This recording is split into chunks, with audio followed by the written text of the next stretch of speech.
Hi friends, welcome to our YouTube channel. ಇದು ಒಂದು ನನ್ನ ಮೊದಲನೇ ವ್ಲಾಗ್ ನಿಮ್ಮೆಲ್ಲರ ಜೊತೆ ಶೇರ್ ಮಾಡ್ಕೊಡ್ತಿದ್ದೀನಿ. ಸೊ ನಾನು ಫಸ್ಟ್ ವ್ಲಾಗ್ನ ಸ್ಟಾರ್ಟ್ ಮಾಡ್ತಿದ್ದೀನಿ. ಸೊ ನನ್ನ ಫಸ್ಟ್ ವ್ಲಾಗ್ ಏನು ಅಂದರೆ, ಈ ವ್ಲಾಗಲ್ಲಿ ಏನಿದೆ ಅಂದರೆ, ಆ್ಯಕ್ಚುಲಿ ನನ್ನ ಮಗ ಬಂದು LKG. ಅವನಿಗೆ ಬಂದು ಸ್ಕೂಲಿಂದ ಒಂದು ಪ್ರಾಜೆಕ್ಟ್ ಕೊಟ್ಟಿದ್ದಾರೆ. ನಿಮ್ಮೆಲ್ರಿಗೂ ಗೊತ್ತಿರೋ ಹಾಗೆ ಪ್ರಾಜೆಕ್ಟ್ಸ್ ಬಂದು ಮಕ್ಕಳಿಗೆ ಕೊಡ್ತಾರೆ, ಬಟ್ ಮಾಡೋದು ನಾವೇ ಪೇರೆಂಟ್ಸ್. ಸೊ ಹಾಗಾಗಿ ಆ ಪ್ರಾಜೆಕ್ಟ್ ಮಾಡ್ತಿದ್ದೆ. ಆ ಪ್ರಾಜೆಕ್ಟ್ ನಾನು ಮಾಡೋದಕ್ಕೆ ಏನೆಲ್ಲ ಮಾಡಿದೆ, ಹೇಗೆಲ್ಲ ಮಾಡಿದೆ, ಅದನ್ನು ನಿಮ್ಮ ಜೊತೆ ಒಂದು ಸ್ವಲ್ಪ ಶೇರ್ ಮಾಡ್ಕೊಳ್ಳೋಣ ಅಂತ ಅನ್ನಿಸ್ತು. ಹೇಗೆ ಅದಕ್ಕೆ ನಾನು ಪ್ರಿಪೇರ್ ಮಾಡಿದೆ, ನಿಮಗೂ ಒಂದು ಐಡಿಯಾ ಬರುತ್ತೆ.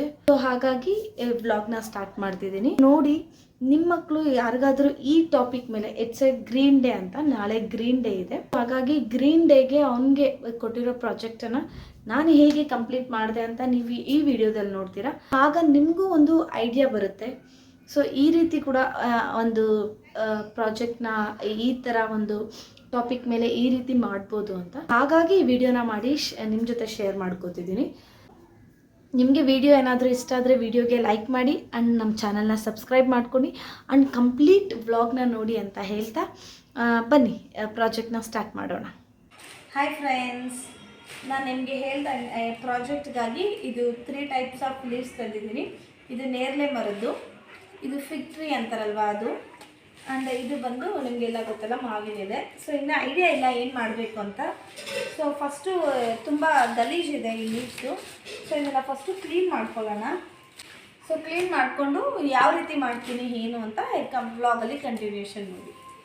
ಇಲ್ಲಿ ನೋಡಿ ಫ್ರೆಂಡ್ಸ್, ನಾನೇನು ಮಾಡ್ತಿದ್ದೀನಿ ಅಂದರೆ, ಎಲ್ಲ ಲೀವ್ಸ್ನ ಒಂದು ಕ್ಲೋತ್ ತೊಗೊಂಡು ಈ ರೀತಿ ಕ್ಲೀನ್ ಮಾಡ್ಕೋತಿದ್ದೀನಿ. ಈ ರೀತಿ ಏನಕ್ಕೆ ಅಂದರೆ, ಇದ್ರ ಮೇಲೆ ತುಂಬ ಡಸ್ಟ್ ಇತ್ತು.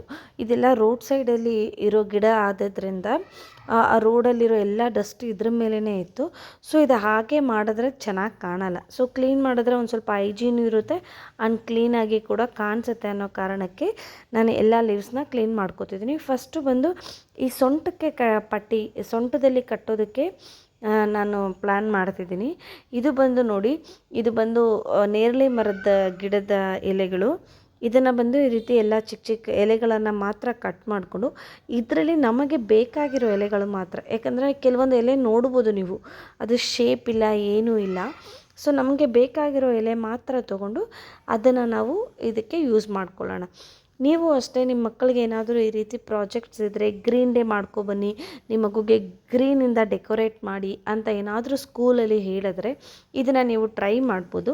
ಇದು ಜಸ್ಟ್ ನಾವೊಂದು ಐಡಿಯಾ ಮೇಲೆ ಮಾಡ್ತಿರೋದು. ನಾನು ಎಲ್ಲದಕ್ಕೂ ಇದಕ್ಕೆ ನಾನು 3 ಲೇಯರ್ಸ್ ಮಾಡಿದ್ದೀನಿ. ಸೊಂಟಕ್ಕೆ ಒಂದು, ನೆಕ್ಕಿಗೆ ಒಂದು ಆ್ಯಂಡ್ ತಲೆಗೆ ಒಂದು ಕಿರೀಟ ಅಂತಾರಲ್ವ ಆ ರೀತಿ. ಸೊ ಎಲ್ಲದಕ್ಕೂ ಬೇರೆ ಬೇರೆ ಲೀವ್ಸ್ನ ಯೂಸ್ ಮಾಡಿದ್ದೀನಿ. ಸೊ ಆಗ ಒಂದು ಸ್ವಲ್ಪ ಡಿಫ್ರೆಂಟ್ ಲುಕ್ ಬರುತ್ತೆ ಅನ್ನೋ ಒಂದೇ ಕಾರಣಕ್ಕೆ ನಾನು ಆ ರೀತಿ ಮಾಡಿರೋದು. ಈಗ ಇಲ್ಲಿ ಏನು ಮಾಡಿದ್ದೀನಿ ಅಂದರೆ, ಈ ದಾರ ಇರುತ್ತಲ್ವ, ಇದು ಬಂದು ಹೂ ಕಟ್ತಾರೆ ಅಂತ ಹೇಳ್ತಾರಲ್ವ, ಆ ದಾರನ ನಾನು 2 ಲೇಯರ್ಸ್ ತೊಗೊಂಡಿದ್ದೀನಿ. ಸಿಂಗಲ್ ತೊಗೊಳ್ದೆ ಅದನ್ನು ಡಬಲ್ ಲೇಯರ್ 2 ಲೇಯರ್ ಮಾಡ್ಕೊಂಡಿದ್ದೀನಿ.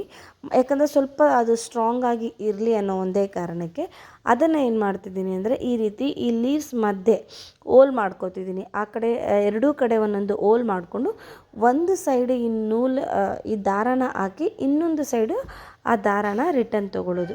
ಈ ರೀತಿ ಮಾಡೋದ್ರಿಂದ ಏನಾಗುತ್ತೆ ಅಂದರೆ, ನಿಮಗೆ ಅದು ಕರೆಕ್ಟಾಗಿ ಕುತ್ಕೊಳ್ಳುತ್ತೆ ಆ್ಯಂಡ್ ದಾರ ಕೂಡ ನಿಮಗೆ ಅಷ್ಟು ಕಾಣಿಸಲ್ಲ. ದಾರ ಫ್ರಂಟಲ್ಲಿ ಮಾತ್ರ ಒಂದು ಸ್ವಲ್ಪ ಕಾಣಿಸುತ್ತೆ. ಸೊ ನಾನು ಆಲ್ರೆಡಿ ನನ್ನ ಮಗಗೆ ಆ ಸೊಂಟದ ಸೈಜ್ ಏನಿದೆ ಆ ಸೈಜ್ನ ನೋಡಿಕೊಂಡು ಅದಕ್ಕೆ ಎಷ್ಟು ಬೇಕೋ ಅಷ್ಟು ಮಾತ್ರ ನಾನಿಲ್ಲಿ ಮಾಡ್ಕೋತಿದ್ದೀನಿ. ನೀವೇ ನೋಡ್ಬೋದು, ನಾನು ಅವನ್ನ ಕರೆದು ಕೂಡ ಒಂದ್ಸಲಿ ಚೆಕ್ ಮಾಡೋಣ ಅಂತ ಮಾಡ್ತಿದ್ದೀನಿ. ನೋಡಿ, ಒಂದು ಸ್ವಲ್ಪ ಡಿಫ್ರೆಂಟಾಗಿ ಕಾಣುತ್ತೆ. ಆ್ಯಕ್ಚುಲಿ ಏನಂದರೆ, ಇದರ ಕೆಳಗಡೆ ಬಂದು ನಾನು ಆಲ್ರೆಡಿ ಗ್ರೀನ್ ಕಲರ್ ಒಂದು ಪ್ಯಾಂಟ್ ಹಾಕಬೇಕು ಅಂತ ಡಿಸೈಡ್ ಮಾಡಿದ್ದೀನಿ. Pant or shorts anything. So ಆ ಗ್ರೀನ್ ಕಲರ್ಗೆ ಇದು ಗ್ರೀನ್ ಕಲರ್ ಮ್ಯಾಚ್ ಆಗುತ್ತೆ.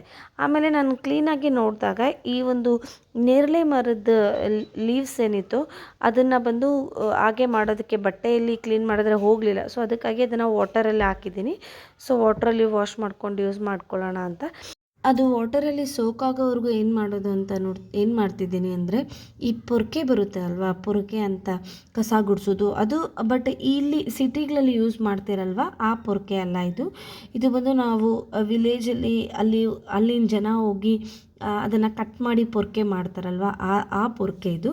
ಇದನ್ನು ನಾನೇನು ಮಾಡ್ತಿದ್ದೀನಿ, ಅದರಿಂದ ಒಂದು 3 ಸ್ಟಿಕ್ನ ತೊಗೊಂಡು ಅದನ್ನು ಚಿಕ್ಕ ಚಿಕ್ಕ ಪೀಸಸ್ ಆಗಿ ಮಾಡ್ಕೋತಿದ್ದೀನಿ. ಒಂದು 1 ಇಂಚಿಂದ 1.5 ಇಂಚ್ವರೆಗೂ ನನಗೆ ಆ ಪೀಸಸ್ ಅಗತ್ಯತೆ ಇತ್ತು. ಸೊ ಆ ಸೈಜ್ಗೆ ಬಂದು ಒಂದು 3 ಪೊರಕೆ ಕಡ್ಡಿನ ನಾನು ಪೀಸಸ್ ಆಗಿ ಮಾಡ್ಕೊಂಡಿದ್ದೀನಿ. ಅಷ್ಟರಲ್ಲಿ ಇದು ಎಲ್ಲ ಸೋಕ್ ಆಗಿತ್ತಲ್ಲ, ಸೊ ವಾಶ್ ಮಾಡ್ಕೊಳ್ಳೋದಕ್ಕೆ ಈಸಿ ಆಗುತ್ತೆ ಅಂತ ಈ ಒಂದು ಲೀವ್ಸ್ನ, ಇದು ನೇರಳೆ ಮರದ ಲೀವ್ಸ್ನ ಏನು ಮಾಡಿದೆ, ಕಂಪ್ಲೀಟಾಗಿ ವಾಶ್ ಮಾಡಿಕೊಂಡು ಸೇಮ್ ಪ್ರಾಸೆಸ್ನ ಮಾಡ್ತಿದ್ದೀನಿ. ಇದಕ್ಕೂ ಸಹ ನಾನು 2 ಲೇಯರ್ಸ್ ಆಫ್ ದಾರನ ತೊಗೊಂಡಿದ್ದೀನಿ. ಇದು ಬಂದು ಹೂ ಕಟ್ತಾರಲ್ವ ಆ ಥರ, ಯಾಕಂದರೆ ಸ್ವಲ್ಪ ಅದು ತಿಕ್ಕಿರುತ್ತೆ, ಹಾಗಾಗಿ ಆ ದಾರನ ತೊಗೊಂಡು ಸೇಮ್ ಆಗಲೇ ಯಾವ ರೀತಿ ಲೀವ್ಸ್ಗೆ ಒಂದು ಸೈಡ್ ಅದನ್ನು ಒಳಗಡೆ ಹಾಕಿ ಇನ್ನೊಂದು ಸೈಡ್ ಹೇಗೆ ಅದನ್ನು ಆಚೆ ತೊಗೊಂಡು, ಇದಕ್ಕೂ ಸಹ ಅದೇ ರೀತಿ ಒಂದು ಸೈಡ್ ಒಳಗಡೆ ಹಾಕಿ ಇನ್ನೊಂದು ಸೈಡ್ ಆಚೆ ತೊಗೋತಿದ್ದೀನಿ. ಈ ರೀತಿ ಮಾಡೋದ್ರಿಂದ ಅದು ಸ್ವಲ್ಪ ಸ್ಟ್ರಾಂಗ್ ಆಗಿ ಕುತ್ಕೊಳ್ಳುತ್ತೆ, ಬೇಗ ಹರಿದೋಗಲ್ಲ ಸಹ. ಆ ರೀತಿ ನಾನು ಇದೇ ರೀತಿ ಎಲ್ಲ ಲೀವ್ಸ್ನ ಇಲ್ಲಿ ನಾನು ಜೋಡಿಸ್ಕೋತಿದ್ದೀನಿ ಅಥವಾ ಪೋಣಿಸ್ಕೋತಿದ್ದೀನಿ ಅಂತ ಕೂಡ ನೀವು ಹೇಳ್ಬೋದು. ಇದನ್ನು ಒಂದು ಪೋಣಿಸ್ಕೊಂಡ್ಮೇಲೆ ನನಗೆ ಒಂದು ಮೆಷರ್ಮೆಂಟ್ ಬೇಕು ಅಲ್ವಾ, ಇದು ಕರೆಕ್ಟಾಗಿ ನನ್ನ ಮಗನಿಗೆ ಆಗುತ್ತಾ ಸೈಜ್ಗೆ, ಅದು ಕಂಪ್ಲೀಟ್ ಅವ್ನು ಕವರ್ ಆಗ್ತಾನಾ ಇಲ್ವಾ ಅಂತ ಅದನ್ನು ಚೆಕ್ ಮಾಡೋದಕ್ಕೋಸ್ಕರ ನಾನು ಮಗುನ ಕರೆದು ಇಲ್ಲಿ ಚೆಕ್ ಮಾಡ್ತಿದ್ದೀನಿ, ಅವನಿಗೆ ಮೆಷರ್ಮೆಂಟ್ ಕರೆಕ್ಟಾಗಿ ಕೂತ್ಕೊಳ್ಳುತ್ತಾ ಅಂತ. ಸೊ ನೀವು ಸಹ ಇದೇ ರೀತಿ ಟ್ರೈ ಮಾಡ್ಬೋದು. ಏನಾದರೂ ಗ್ರೀನ್ ಡೇ ಕೊಟ್ಟಿದ್ದಾರೆ, ನಿಮ್ಮ ಮಗನ ಕಂಪ್ಲೀಟ್ ಗ್ರೀನಲ್ಲಿ ಡೆಕೋರೇಟ್ ಮಾಡಿ ಕಳಿಸಿ ಅಂದರೆ ಇದೊಂಥರ ಡಿಫ್ರೆಂಟಾಗಿ ಕಾಣಿಸುತ್ತೆ, ಲುಕ್ ಕೂಡ ಡಿಫ್ರೆನ್ಸ್ ಇರುತ್ತೆ. ಈ ಹಳೆ ಕಾಲದಲ್ಲಿ ಕಾಡು ಮನುಷ್ಯರು ಅಂತ ಏನು ಹೇಳ್ತಾರೆ ಅಲ್ವಾ, ಆ ರೀತಿಯಾಗಿ ಒಂದು ಲುಕ್ ಇದು ಕ್ರಿಯೇಟ್ ಆಗುತ್ತೆ. ಬಟ್ ಒಂದು ಸ್ವಲ್ಪ ಫನ್ನಿಯಾಗಿ ಚೆನ್ನಾಗೂ ಇರುತ್ತೆ. ಆ್ಯಂಡ್ ಇದು ಚಿಕ್ಕ ಮಕ್ಳು ಇರಬೇಕಾದ್ರೆ ನಾವು ನಮ್ಮ ಮಕ್ಕಳಿಗೆ ಏನು ಬೇಕಾದರೂ ಮಾಡ್ಬೋದು. ಸ್ವಲ್ಪ ಅವ್ರಿಗೆ ಒಂದು ನಾಲೆಜ್ ಅಂತ ಬಂದಮೇಲೆ ಅವರು ನಮಗೆ ಇದು ಬೇಡ, ಅದು ಬೇಡ, ಇದು ಚೆನ್ನಾಗಿಲ್ಲ, ಅದು ಚೆನ್ನಾಗಿಲ್ಲ, ಈ ರೀತಿ ಅವರು ಒಪ್ಕೊಳ್ಳೋದಿಲ್ಲ. ನೀವೇನೇ ಮಾಡಬೇಕು ಅಂತ ಇದ್ದರೆ ಈ ಏಜಲ್ಲಿ ಮಕ್ಕಳಿಗೆ ನಾವು ಮಾಡಿ ಹಾಕಿ ನೋಡ್ಬೋದು. ಹಾಗಾಗಿ ನಾವು ಇದನ್ನೇ ಸೆಲೆಕ್ಟ್ ಮಾಡ್ಕೊಂಡ್ರಿ. ಇಲ್ಲಿ ನಾನು ನೋಡ್ಬೋದು, ನೀವು ನನ್ನ ಮಾವಿನ ಎಲೆನ ನೋಡ್ತಿದ್ದೀನಿ. ಈ ಮಾವಿನ ಎಲೆಯಲ್ಲಿ ಏನಾಗಿದೆ ಅಂದರೆ ಇದು ಒಂದೇ ಸೈಜ್ ನಿಮಗೆ ಸಿಗಲ್ಲ, ಕಲರ್ ಕೂಡ ಒಂದೇ ಸಿಗಲ್ಲ. ಲೈಟ್ ಗ್ರೀನ್, ಡಾರ್ಕ್ ಗ್ರೀನ್, ಸ್ವಲ್ಪ ಎಲೆ ಚಿಕ್ಕದು, ದೊಡ್ಡದು, ಈ ರೀತಿ ಡಿಫ್ರೆಂಟಾಗಿದೆ ಅಲ್ವಾ. ಆದರೆ ಇದೆಲ್ಲನ ನಾನು ಮಿಕ್ಸ್ ಮಾಡಿ ನಾನು ಏನಾದರೂ ಆ ಕಿರೀಟನೂ ಮಾಡಿದ್ರೆ ಅದು ಒಂದು ಲುಕ್ ಬರೋದಿಲ್ಲ, ಚೆನ್ನಾಗಿ ಕಾಣೋದಿಲ್ಲ. ಅದಕ್ಕಾಗಿ ಇಲ್ಲಿ ನಾನೇನು ಮಾಡ್ತಿದ್ದೀನಿ ಅಂದರೆ ಈ ಮಾವಿನ ಎಲೆಯಲ್ಲಿ ದಿ ಬೆಸ್ಟ್ ಎಲೆ ಅಂತ ಏನಿರುತ್ತೆ ಆ ಎಲೆಗಳನ್ನು ಮಾತ್ರ ಇಲ್ಲಿ ನಾನು ಸಪ್ರೇಟ್ ಮಾಡ್ಕೋತಿದ್ದೀನಿ. ಅಂದರೆ ನಾನು ಒಂದೇ ಸ್ವಲ್ಪ ಸೈಜ್ ಒಂದೇ ಲೆವೆಲಲ್ಲಿ ಇರೋದು ಆ್ಯಂಡ್ ಕಲರ್ ಕೂಡ ಒಂದು ಸ್ವಲ್ಪ ಮ್ಯಾಚ್ ಆಗೋದು, ಅದನ್ನು ನೋಡಿ ನಾನು ಅದನ್ನು ಮಾತ್ರ ಸಪ್ರೇಟ್ ಮಾಡ್ಕೊತಿದ್ದೀನಿ. ಅದಾದಮೇಲೆ ಏನಾಯಿತು ಅಂದರೆ ನಾನು ಈ ನೆಕ್ಗೆ ಬಂದು ನೋಡಿ, ಇದನ್ನು ನೀವು ಇಲ್ಲಿ ನೋಡ್ಬೋದು ನಾನು ಯಾವ ರೀತಿ ಇದನ್ನು ಜಾಯಿಂಟ್ ಮಾಡ್ತಿದ್ದೀನಿ. ಆಗಲೇ ನಾನೇನು ಆ ಪರ್ಕೆ ಕಡ್ಡಿಯಲ್ಲಿ ಚಿಕ್ಕ ಚಿಕ್ಕ ಪೀಸಸ್ ಮಾಡಿಕೊಂಡೆ ಅಲ್ವಾ, ಅದನ್ನು ಬಂದು ಇಲ್ಲಿ ನಾನು ಕೆಳಗಡೆ ಈ ನೇರಳೆ ಎಲೆ ಕೆಳಗಡೆ ಮಾವಿನ ಎಲೆನ ಬ್ಯಾಕ್ ಸೈಡ್ ಅಲ್ಲ, ತುದಿನ ಬಂದು ಕೆಳಗಡೆ ಬರೋ ಥರ ಮತ್ತು ಸ್ವಲ್ಪ ಅಗಲ ಇರುತ್ತಲ್ವ ಆ ಜಾಗನ ಮೇಲೆ ಬರೋ ಥರ ಇಟ್ಟು ಅದಕ್ಕೆ ಈ ಒಂದು ಸ್ಟಿಕ್ಕಿಂದ ನಾನು ಅದನ್ನು ಪೋಣಿಸ್ತಿದ್ದೀನಿ. ಸ್ಟಿಕ್ಕಿಂದ ನಾನು ಎರಡನ್ನು ಜಾಯಿಂಟ್ ಮಾಡ್ತಿದ್ದೀನಿ. ಇದು ಮಾಡೋದ್ರಿಂದ ನಿಮಗೆ ಅದು ಈಸಿಯಾಗಿ ನಿಮಗೆ ಅದು ಕುತ್ಕೊಳ್ಳುತ್ತೆ. ಮತ್ತು ನೀವು ದಾರ ತೊಗೊಂಡು ಪೋಣಿಸ್ಬೇಕಂತ ಏನೂ ಇಲ್ಲ. ಈ ಸ್ಟಿಕ್ಕನ್ನು ಯೂಸ್ ಮಾಡಿಕೊಂಡು ಎರಡಕ್ಕೂ ಅಟ್ಯಾಚ್ ಮಾಡಿಕೊಂಡು ಜಾಯಿಂಟ್ ಮಾಡಿಕೊಂಡ್ರೆ ಸಾಕು. ಮತ್ತು ಈ ಮಾವಿನ ಎಲೆಯಲ್ಲಿ ತುದಿ ಸ್ವಲ್ಪ ಜಾಸ್ತಿ ಉದ್ದ ಇತ್ತು, ಅದನ್ನು ನೋಡೋದಕ್ಕೆ ಒಂದು ಲುಕ್ ಇರಲಿಲ್ಲ, ಚೆನ್ನಾಗಿ ಕಾಣ್ತಿರಲಿಲ್ಲ. ಅದಕ್ಕೆ ಈ ಮಾವಿನ ಎಲೆ ತುದಿನೆಲ್ಲ ಕಟ್ ಮಾಡ್ತಿದ್ದೀನಿ. ಅದು ಮಾತ್ರ ಅಲ್ಲದೆ ಈ ನೇರಳೆ ಮರದ ಎಲೆಯಲ್ಲೂ ಸಹ ಮೇಲೆ ತುದಿ ಇತ್ತಲ್ವ, ಅದು ಕೂಡ ಅಷ್ಟೇ ಮಗುಗೆ ಒಂದು ಚುಚ್ಚುತ್ತಿತ್ತು, ಅದನ್ನು ಕೂಡ ನಾನು ಇಲ್ಲಿ ಕಟ್ ಮಾಡ್ಕೋತಿದ್ದೀನಿ. ಆ ನೇರಳೆ ಮರದ ತುದಿ ಕೂಡ ಮಗುಗೆ ಚುಚ್ಚಿದ್ರಿಂದ ಅದನ್ನು ಕೂಡ ನಾನು ಕಟ್ ಮಾಡಿಕೊಂಡೆ, ಆವಾಗ ಅವನಿಗೆ ಒಂದು ಇರಿಟೇಷನ್ ಆಗಲ್ಲ ಅಂತ. ಇಲ್ಲಿ ನೋಡಿ, ನಾನು ಈ ಕ್ರೌನ್ ಮಾಡೋದಕ್ಕೆ ಈ ರೀತಿ ಒಂದು ಕಾರ್ಡ್ಬೋರ್ಡ್ ಶೀಟ್ನ ರೌಂಡ್ ಶೇಪಲ್ಲಿ ಒಂದು ಕಟ್ ಮಾಡಿಕೊಂಡು ಅದಕ್ಕೆ ಒಂದು ರೌಂಡ್ ಶೇಪ್ ಕೊಟ್ಟಿದ್ದೀನಿ. ಇದನ್ನು ಬಂದು ನಾನು ಪಿನ್ ಮಾಡಿಕೊಂಡು ಇದಕ್ಕೆ ರೌಂಡ್ ಶೇಪ್ ಕೊಟ್ಟೆ. ಅದರ ಮೇಲೆ ಆಗಲೇ ನಾನು ಚೂಸ್ ಮಾಡಿದ್ದೆ ಅಲ್ವಾ ಮಾವಿನ ಎಲೆ, ಅದರಲ್ಲಿ ಒಂದೇ ಸೈಜಲ್ಲಿರೋ ಮಾವಿನ ಎಲೆನ ತೊಗೊಂಡು ಮತ್ತು ಎಗೇನ್ ನಾನು ಅದನ್ನು ಪಿನ್ ಮಾಡ್ಕೊತಿದ್ದೀನಿ.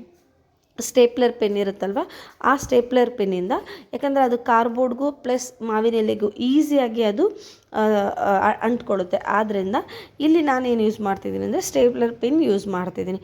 ಮಾವಿನ ಎಲೆನ ಬಂದು ಆ ರೌಂಡ್ ಶೇಪಲ್ಲಿರೋದಕ್ಕೆ ಒಂದೊಂದೇ ಇಟ್ಟು ಒಂದು ಪಿನ್ ಮಾಡಿದ್ರೆ ನಿಮಗೆ ಕ್ರೌನ್ ರೆಡಿ ಆಗುತ್ತೆ. ನೋಡಿ, ಐಡಿಯಾ ಹೇಗಿದೆ ಅಲ್ವಾ, ಚೆನ್ನಾಗಿದೆ ಅಲ್ವಾ. ನೀವು ಸಹ ಟ್ರೈ ಮಾಡಿ, ಒಂದು ಡಿಫ್ರೆಂಟ್ ಲುಕ್ಕೇ ಬರುತ್ತೆ. ನಮ್ಮ ಮಗುಗೂ ನಾನು ಹಾಕಿ ತೋರಿಸ್ತೀನಿ ಹೇಗೆ ಕಾಣ್ತಾನೆ ಏನು ಅಂತ. ಸೊ ಈ ರೀತಿ ನಾನು ಈ 3 ಲೇಯರ್ಸ್ನ ಮಾಡಿ ನೆಕ್ಗೆ ಮತ್ತು ಸೊಂಟಕ್ಕೆ ಮತ್ತು ತಲೆಗೆ ಈ 3 ಲೇಯರ್ಸ್ನ ಮಾಡಿ ಒಂದು ಗ್ರೀನ್ ಕಲರನ್ನು ಅವನಿಗೆ ಆ ಗ್ರೀನ್ ಡೇಗೆ ಅವನನ್ನು ಒಂದು ಗ್ರೀನ್ ಕಲರ್ ಅಂತ ಡೆಕೋರೇಟ್ ಮಾಡಿದ್ದೀನಿ.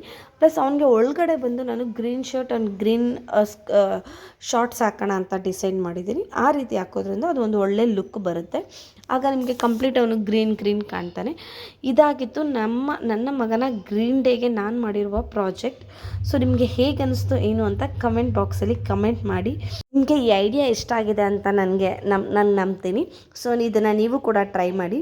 ಸೊ ನಮಗೆ ವಿಡಿಯೋ ಇಷ್ಟ ಆದ ವಿಡಿಯೋನ ಲೈಕ್ ಮಾಡಿ ಆ್ಯಂಡ್ ನಮ್ಮ ಚಾನಲ್ನ ಸಬ್ಸ್ಕ್ರೈಬ್ ಮಾಡ್ಕೊಳ್ಳಿ. ನನ್ನ ಮಗ ಬಾಯಿಂದ ಅವನೇನು ಹೇಳ್ತಾನೆ ಕೇಳಿಸ್ಕೊಳ್ಳಿ.